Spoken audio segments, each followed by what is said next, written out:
At daybreak the prison erupted in confusion, for there was no small stir among the soldiers about what had become of Peter. Chains still lay where they had fallen. Doors remained locked. Guards stood in their places, yet the prisoner was gone.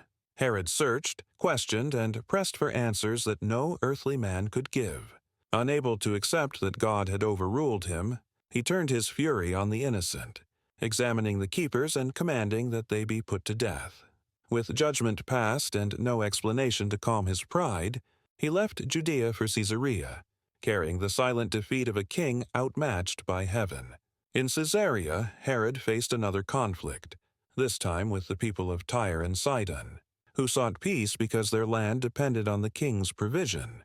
Winning the favor of Blastus, the king's chamberlain, they secured an audience.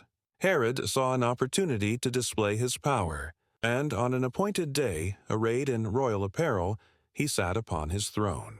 The people shouted with flattery meant to secure favor, crying, "It is the voice of a god and not of a man." Herod received their praise without correction, letting the glory that belonged to God settle upon himself. He had lifted his voice against the church, lifted his hand against Peter, and now lifted his heart above the God of heaven. The response was immediate. The angel of the Lord smote him, because he gave not God the glory, and the man who once boasted in his power was struck down in an unseen moment, eaten of worms and giving up the ghost. The king who tried to exalt himself beyond measure fell under the judgment of the one whose glory cannot be shared, showing that no throne is high enough, no power strong enough, and no pride great enough to withstand the justice of God. God may allow the proud to rise for a season, but he alone determines their end.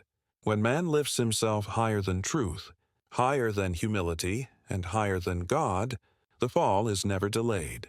Heaven always has the final word.